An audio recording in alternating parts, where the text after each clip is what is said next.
So I hope everybody can see my presentation. I've got the chat opened up on the right, so if you're not able to see it, please holler at me. Let me know. Let's see if I can go back a step.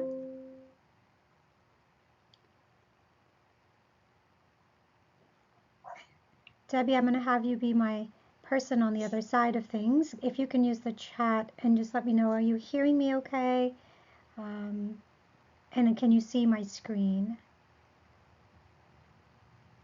Okay. Yes, yes, thank you so much. Thank you so much. And anybody here on the call, thank you so much. Anybody on the call today, if you have any questions during the presentation, don't hesitate to use the chat. I have it opened. I'll be recording this session because we have several people that have asked to get the replay. So for those of you who are joining me for the first time, I'm Dr. Jyoti Patel. I'm triple boarded in internal medicine, pediatrics, and integrative medicine. I also practice functional medicine. And today we're talking about gut health.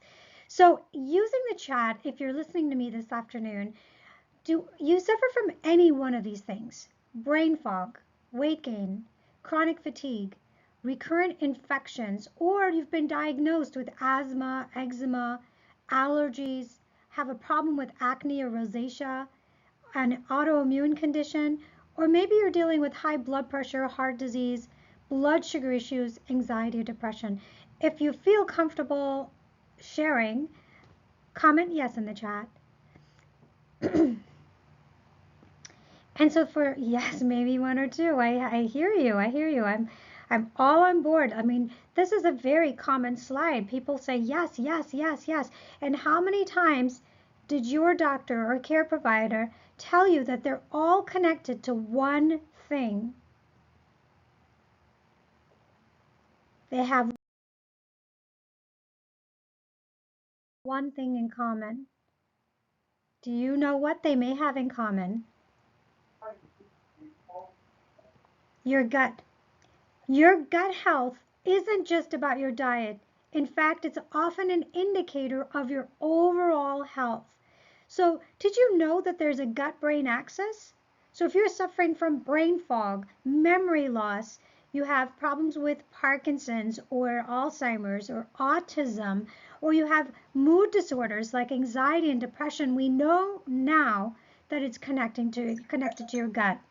If you've been diagnosed with atherosclerosis, blocked arteries, high blood pressure, we know now that it's connected to the gut. If you've ever suffered from psoriasis, eczema, skin problems, we know that the gut and the skin are connected.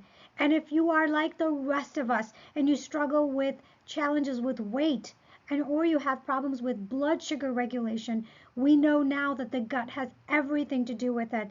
And during COVID, we found out that patients that had gut issues were more likely to be hospitalized and have complications from COVID because poor gut equals poor lung health. So how many of you are surprised to see that this is actually a connection? So if you are and you want to learn more about how the body is connected to the gut, we're going to talk about what makes your gut healthy, what can go wrong, how can you test for gut problems, and what can you do to help improve your gut. So now, my question to you, the audience, what do you think makes a healthy gut? If you were to give this talk tomorrow and tell people, what do you think makes a healthy gut?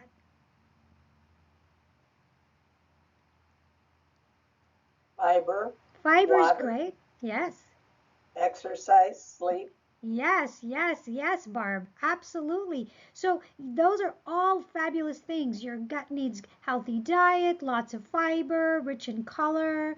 You need to be stress-free, sleeping, prebiotics, probiotics. Yes, Stacy. Yes, Michael. Yes, Mary. Like, of course, you're welcome to do this as an audio. Not a problem at all. So what if I told you that it all came down to two master regulators? Of all the things that you've mentioned, if you can correct for these two factors, you can fix your gut. What if I told you that? Would you believe me?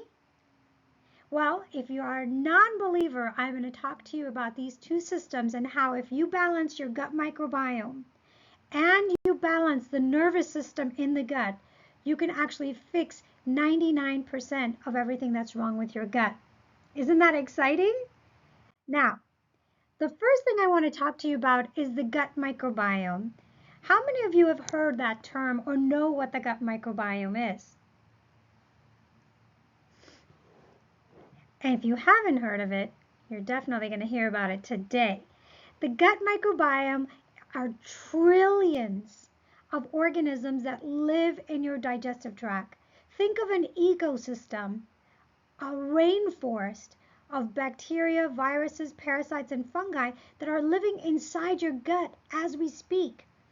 And not only are they living inside your gut, they are taking over your entire body, meaning trillions of microorganisms have more genetic material. There are more bacterial DNA in your system than human DNA.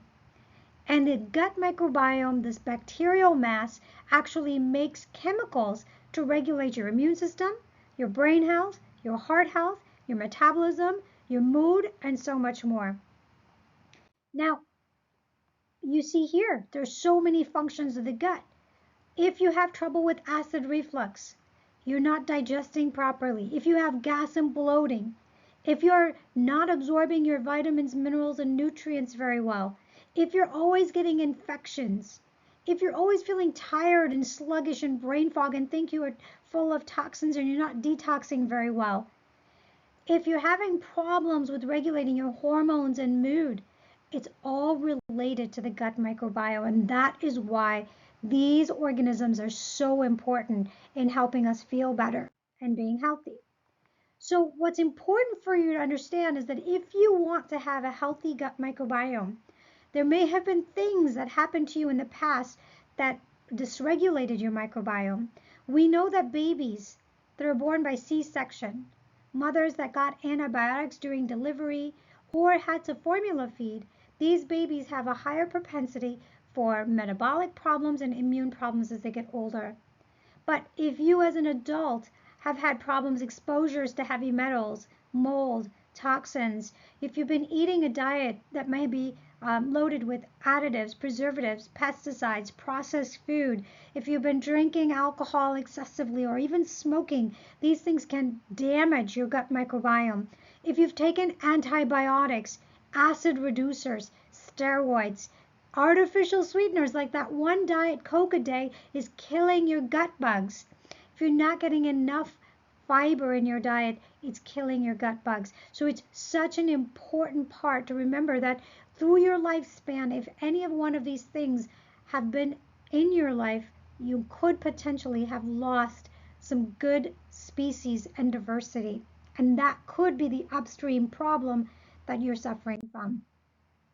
The second most important part to regulate good gut health is your gut brain.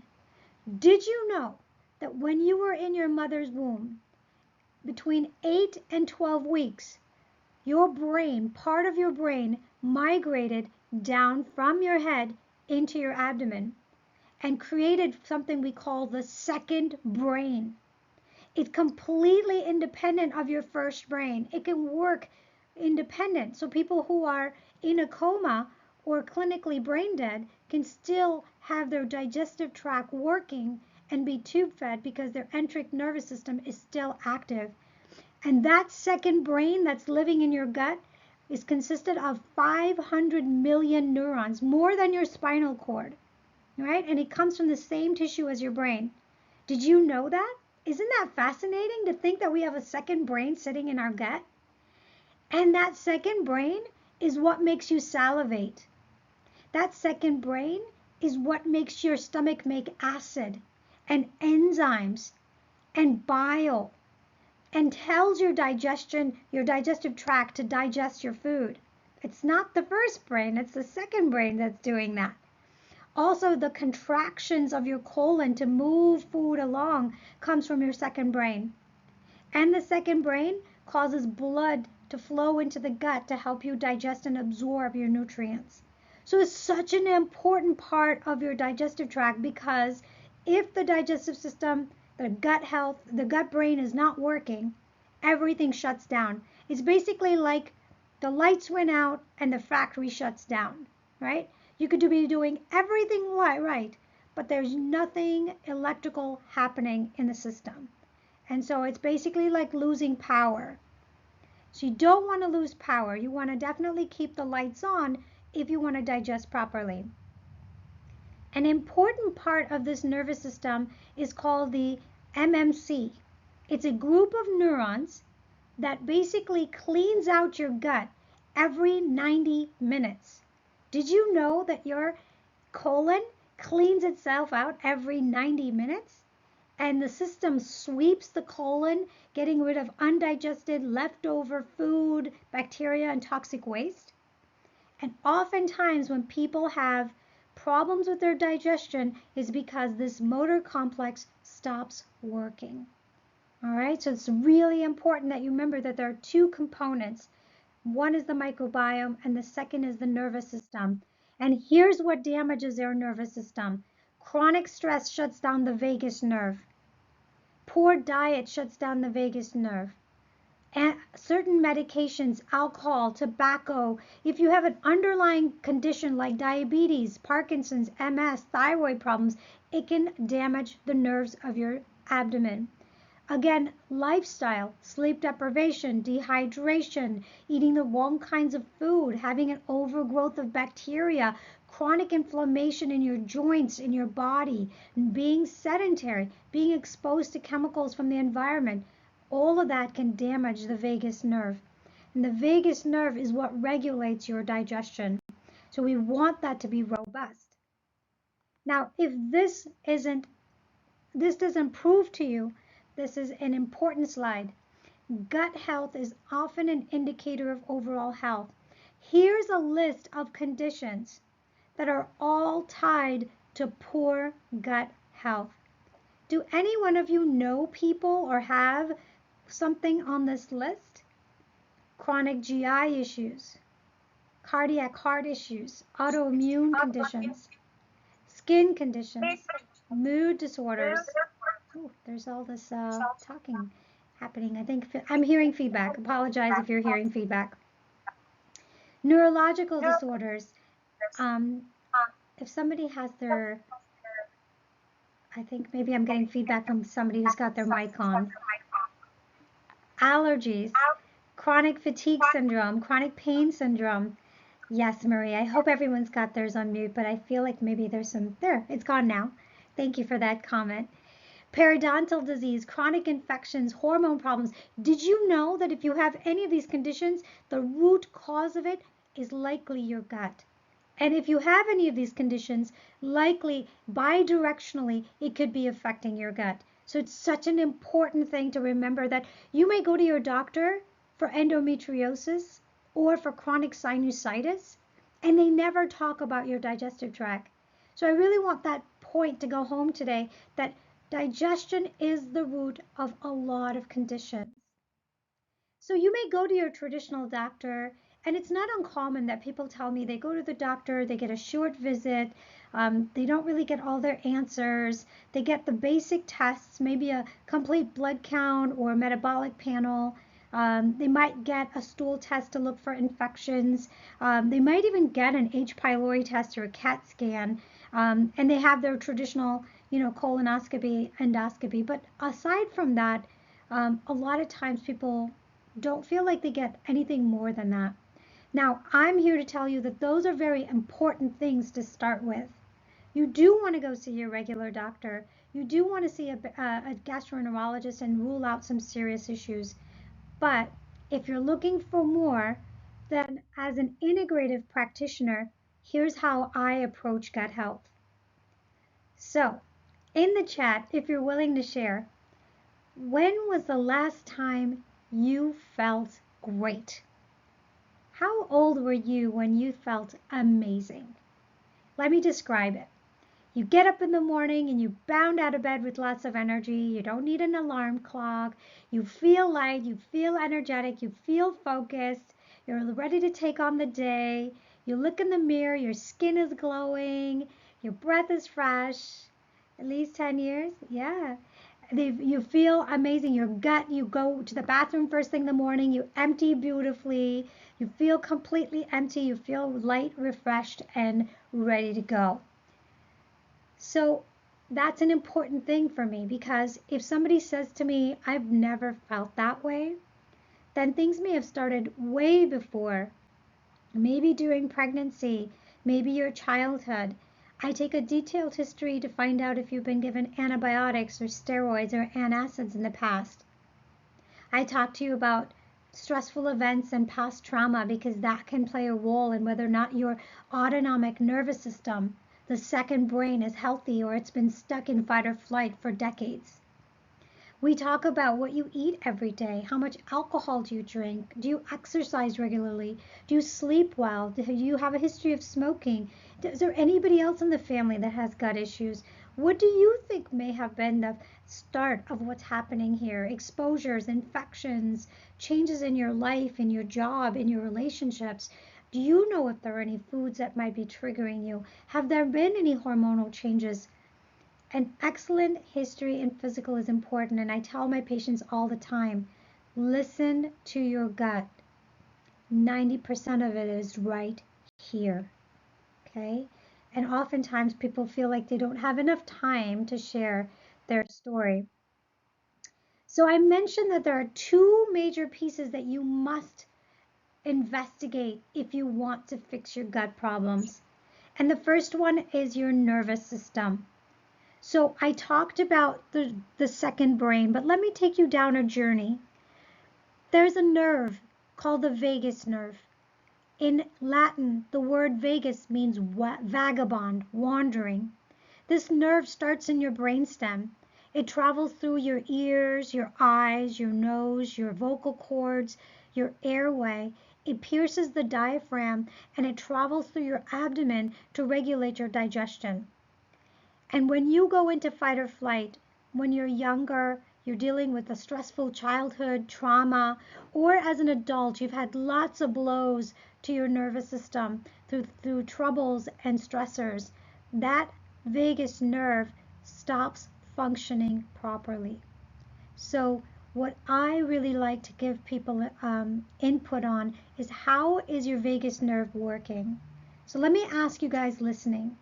When was the last time you took a deep breath? When was the last time you noticed your breath?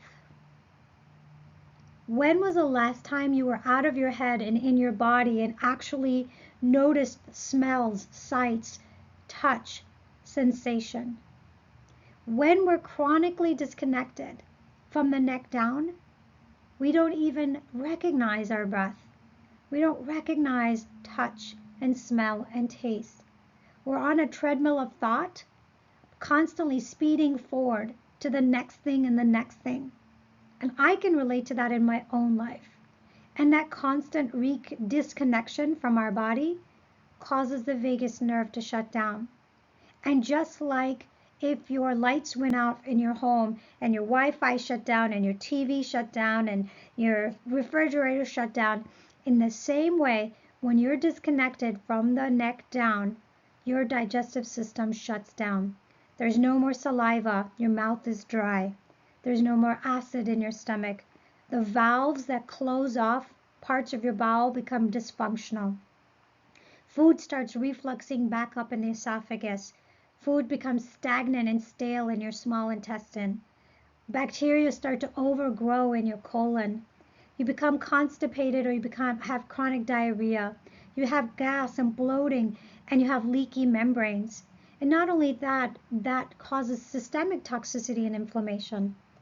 So I really want you to think about putting into practice deep breathing, a regular meditation practice, movement practice like yoga or mindfulness, checking in with yourself and once in a while in solitude, being out in nature, listening to the sounds of nature, and maybe even creating sound within yourself like singing or humming or gargling, vibration, listening to sound bowls, and even cold plunging. I know that's sort of fad right now to talk about cold plunging, but cold stress to the body does activate the vagus nerve. So regular cold plunges can help with the vagus nerve activation. And remember that certain medications can affect your nervous system. So make sure you talk to your doctor. Are you taking any medications that could be potentially affecting the second brain?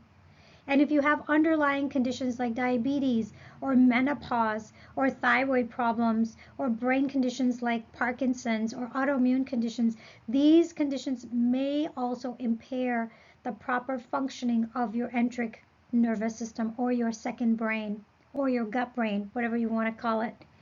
Remember the gut microbiome, trillions of bacteria? They also talk to your nervous system. So you want to have a healthy cohort of bacteria communicating with your nervous system, not an overgrowth of bad bacteria sending you signals of fatigue, depression, anxiety, cravings, all the things that come from the gut bacteria when it's not healthy. One of the things that I find fascinating is right now there is research going on how we can use stem cells injected directly into the gut to help rebuild this nervous system. So if the second brain isn't working properly, there is current research going on how we can inject stem cells into the enteric nervous system to reboot it. It's almost like rebooting your computer if your computer is on the fritz. Isn't that cool?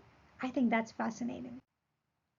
Now, I'm going to talk to you about 3 functional medicine tests that your primary doctor or specialist may not order for you, but something for you to learn about. I'm going to talk to you about a leaky gut test. I'm going to talk to you about a dysbiosis or gut test, stool test, and I'm going to talk to you about a condition called SIBO, small intestinal bacterial overgrowth. Now, how many of you in the chat, if you don't mind, tell me if you know what the term leaky gut means or you've heard the term leaky gut. Anybody heard that term leaky gut? Yes. Okay, good, good. And for those of you who may not know what leaky gut is, I want you to imagine your coffee filter. All right? And if your coffee filter has big holes in it, now what's going to happen is the coffee grounds are going to fall into your coffee cup and contaminate your coffee, right? In the same way, your gut lining is a thin membrane and it's filtering out all the bacteria, undigested food, and toxic waste. And it's only allowing nutrients that have been digested to filter through the lining. Now, an unhealthy gut lining may have large cracks and holes, allowing for partially digested food, toxins, and bugs to penetrate the tissue beneath, activating the immune system and causing havoc in the body. And as you can see, if you have increased gut permeability, it can affect the whole body. It can cause inflammation throughout the system from the brain, causing brain fog. We call that leaky brain, to joint pain, to chronic fatigue, through gut issues, through autoimmunity, and so much more. So do you know what makes your gut lining robust? What keeps you from having a leaky coffee filter? It's your gut bacteria. So when you eat fiber, that fiber gets digested by the bacteria in your gut. And that bacteria makes a substance called short-chain fatty acids, such an important chemical that feeds your lining of the gut. These bacteria, like tiny bees, make a film. We call it the biofilm. Think of it as a beehive. And they're creating this honeycomb, this biofilm right in front of your gut lining, protecting you from toxins, from chemicals, from debris, from bad bacteria. All right? So they're creating a biofilm protecting your gut lining. They're producing short-chain fatty acids to feed your gut lining. So if you have a really healthy cohort of bacteria, you're going to have a robust biofilm and you're going to have very strong, tight junctions between your gut cells, keeping everything out. But if your gut bacteria has aged, has died off, has been replaced by bad bacteria, the biofilm degrades, and the gut lining sheds, and it becomes more porous. Now what happens is the bacteria that is in your colon, if it's hungry because your diet is poor of any fiber, guess what that bacteria is going to eat? It's going to eat the gut lining. It's going to eat the biofilm. So this is what causes the leaky gut. Here's a sample of a test.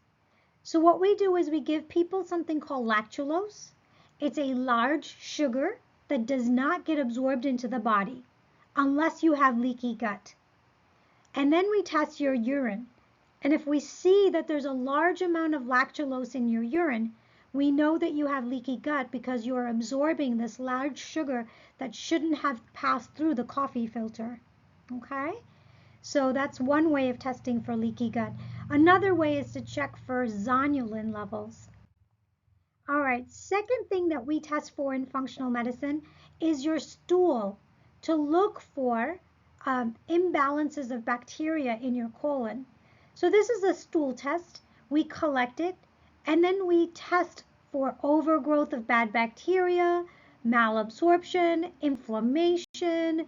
If you don't have enough fiber in your diet, it shows up. If you have an infection in your colon, it shows up. So this gives us a lot more evidence that there's something imbalanced in your colon bacteria. And if I do see that my patients have an imbalance, I have a very simple way of getting their gut back to balance. First is to remove any foods that might be triggering or remove any bacteria that might be overgrowing. And then the second step is replacing any fiber, nutrients, enzymes, salts that are needed to help digest food properly. And then I will re-inoculate. So first you have to weed the garden. Then you seed the garden. So I will repopulate the gut with bacteria. You may call it probiotics. You may take it in fermented food. And then while that's going on, we repair the lining. Remember the leaky gut, the coffee filter with the big holes? So then we recommend doing a treatment with vitamins and minerals and amino acids like glutamine to help fix that leaky gut. And along the way, step number 5 is the mind-body balance, the second brain, incorporating breath work, trauma therapy, guided imagery, sleep, and stress reduction. You may have heard, how many of you have heard of SIBO, small intestinal bacterial overgrowth? I don't know, maybe some of you have heard of it. I'm going to talk a little bit about that. It's basically when food becomes rotten in your small intestine and starts fermenting. Okay, Debbie's heard of it. So when you eat food, that food goes down into your esophagus, it goes into your stomach, and then after the stomach, it goes into your small bowel. Now that small bowel has little to no bacteria in it. But sometimes when your nervous system, your second brain, the gut, the vagus nerve, doesn't work properly, and the MMC doesn't rinse out all that food, it gets stuck in the small bowel. And you get an overgrowth of bad bacteria in your small intestine. That causes early fermentation. So you may have gas, bloating, indigestion, brain fog, excessive fatigue right after you eat. This is because you might have an overgrowth of bacteria in your small intestine. And it's caused by poor motility and bacterial overgrowth. And here's a test that you can see where this person, what we do is we give them a special diet. Then we take a baseline test when they're fasting of their breath. Then we have them drink lactulose, which is that large sugar molecule. And then we have them blow into a tube every 20 minutes for up to 3 hours. In a normal, healthy person, that should be the black line. In a person who has SIBO, they have that blue line where they have large amounts of methane gas or hydrogen that gets secreted. So we definitely want to see this test if we suspect that someone has SIBO because there's a very specific treatment protocol for that. Now, if you've tested for leaky gut, if you've tested for dysbiosis, if you've tested for SIBO, and you are thinking, what is causing all this imbalance? Sometimes I will start looking at your oral health or hormones or your thyroid or food sensitivities and allergies. I might check for celiac disease or histamine intolerance, exposures to chemicals and heavy metals, or any underlying exposure to mold and inflammation and autoimmunity. So this is a Nutriraval test. It's a blood test that tells me if there's high levels of inflammation and toxic exposure and oxidative stress in the system. Now, how many of you feel overwhelmed with the supplements that are available in the market when it comes to gut health? It's $1 billion industry.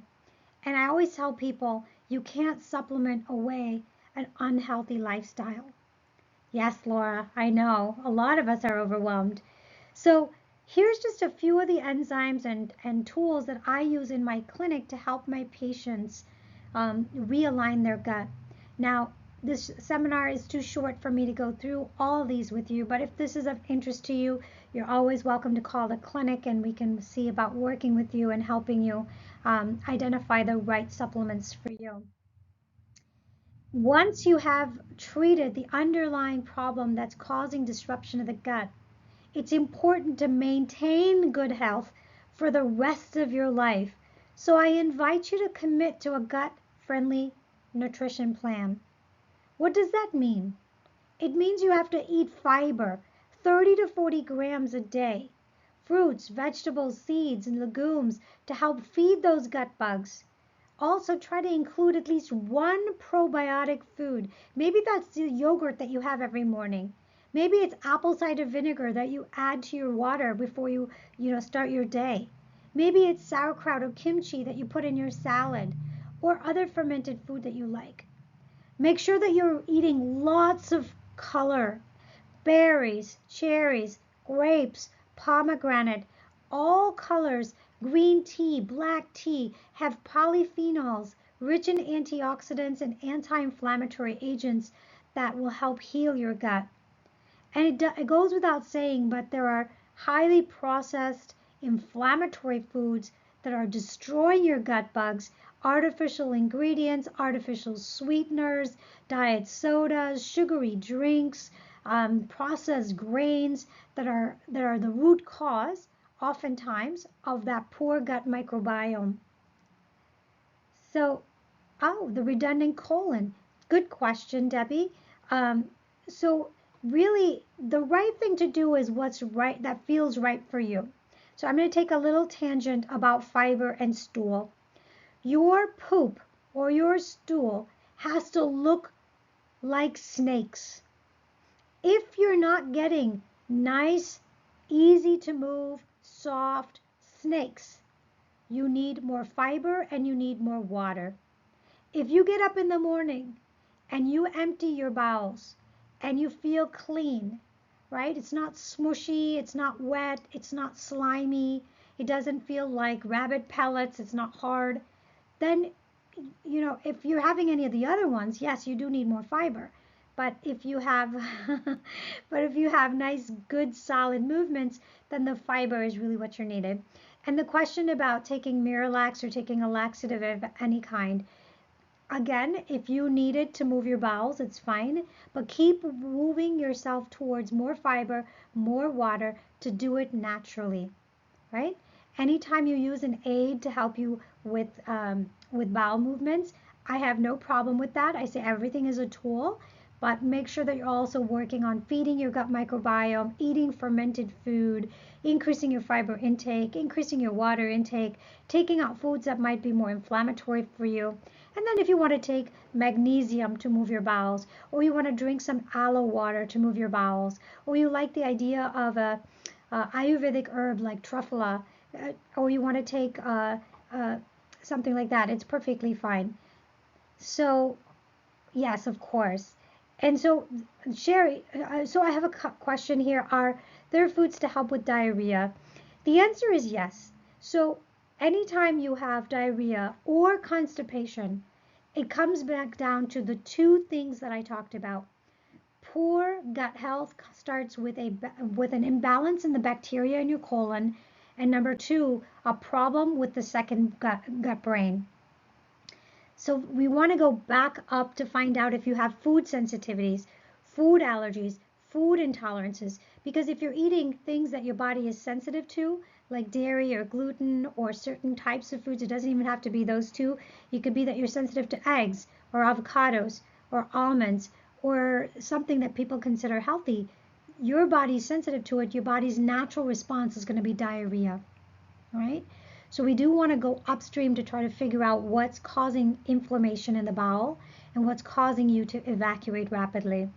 Second is we want to test your stool to see if there's an imbalance of bad bacteria. If you have an overgrowth, that can cause diarrhea. If you have parasites or fungi, that can cause diarrhea. So we do want to make sure that there's not an upstream problem before we just try to stop the diarrhea, because we do want to be intuitive with our gut. Second is that if you are eating things that are natural laxatives, that might be causing it. So for instance, coffee can do that for a lot of people. Artificial sweeteners can do that for a lot of people. So I would just say, notice your own pattern. Is there a pattern to when you eat certain foods that the diarrhea gets worse? If you do have intolerances, do you get gas and bloating when you eat certain foods? Is it the nervous system? Do you have diarrhea when you have a meeting at work or you are rushed or stressed because you're traveling? Could it be that second brain that's causing the diarrhea? If you have underlying root problems, fix those first. But if you're trying to find foods that are going to help you with diarrhea, starches are really good for that. So rice, bread, pasta, potatoes, bananas. These are all foods that are very binding. And if you're worried about the starches raising your blood sugar in any way, you want to cook your potatoes or rice or pasta, cool, and then heat it again the next day. This will decrease the sugar load in your starch. So take your potatoes, boil them. Boiling them reduces the sugar. Put it in your fridge, and then the next day eat those potatoes. That's not going to raise your blood sugar as much as it would the first day. Same thing with your toast or bread or whatever else you're doing. Put that in, yes, even yams, Stacy. Cool them and then heat them the next day. It lowers the glycemic index of these starches. The reason for that is when you heat the starch, it changes the chemical structure. And then when you cool that starch, it changes the chemical structure again and makes that starch a resistant starch. And that resistant starch does not get broken down by our gastrointestinal tract. So it gets evacuated and it becomes food for your gut microbiome. And your bugs are so happy that you ate those cooled yams. So definitely want to make sure that you're eating things that are binding. So if you have diarrhea, cut out the alcohol, cut out the caffeine, cut out the artificial sweeteners, cut out the protein bars with all the sugar alcohols. These are things that might trigger diarrhea. You're welcome, Michael. So again, elimination might be just as important as what you add in. You can't fix your gut with a probiotic. You've got to work on the root cause. Now, it's also important that you work on the second brain. The second component that I said is key to good gut health. Create a rhythm in your life. Try to set the time that you rise and the time to go to bed at the same time every day. Get 15 minutes of sun when you wake up and turn off all your electronics an hour before bed. Make sure you're eating at the same time every day. Your body needs that rhythm, especially the second brain, because the second brain can't see. So it's depending on your rhythms to decide when it's time to digest, when it's time to detoxify. So when you eat, the digestive tract knows that's when it's time to eat. But when you snack all day, when you eat sporadically, when you eat in the middle of the night, when you eat late at night, you are sabotaging that second brain because it doesn't know the difference between time to sleep and time to eat. You want to maintain an ideal weight. When we carry a lot of weight around our midline, that visceral fat is inflammatory, and that causes the body to become inflamed all over, but especially in the gut. Make sure that you're exercising every day, because when you exercise, you activate the gut's second brain, the MMC. So you exercise actually gets motility going. It pushes through everything, the food, undigested food, fecal matter. And when you exercise, you're actually moving gas, everything through. And this goes without saying, having a daily mindful practice from the time you get up to the time you go to bed, paying attention to your breathing cycle. Notice what your body feels like right now that you're sitting in this chair listening to me. Pay attention to the sounds in the room. Pay attention to the temperature in the room. Notice if your breath is shallow. Again, working on mindfulness will help the second brain activate. Cultivate good sleep habits. Avoid toxic exposures, tobacco, ultra-processed foods, sugar, alcohol. And if you do have any underlying chronic conditions, make sure you talk with your doctor and create a plan to minimize medications that might be causing diarrhea or causing constipation or causing gas and bloating or causing the nervous system in the body not to work properly. So I thank you all for coming today and spending this time with me and staying till the end. I will be emailing you a free healing guide from today's recommendations and a copy of the show today so you can replay it. And of course, you're welcome, Cheryl. And for those of you who don't know how I work with my patients, I have a 90-day gut reset program. And oftentimes people will come to me, they've been to the doctor, they've left without answers or solutions. Yes. they they have the same test done over and over again, told everything's normal, but they don't feel well. And they're What are you looking doing? for answers that are more Wow. holistic. So that's why Wow. I created this Wow. program. And so people that sign up for me can work one-on-one with me. We work on finding the root cause. We work on coaching you weekly on lifestyle changes, customizing your nutrition and supplements with treatments, and you'll finally get the answers with a path to better health. So for those of you who are interested in that, if you just email Oh. me, I'll be able to schedule you for a free discovery call with me. We do have a limited number of people that we take in the program and do have a current wait list. But if this sounds appealing to you, I look forward to hearing from you. Thank you all for showing up, and I'm so glad this was helpful. Take care of yourselves. Till next month.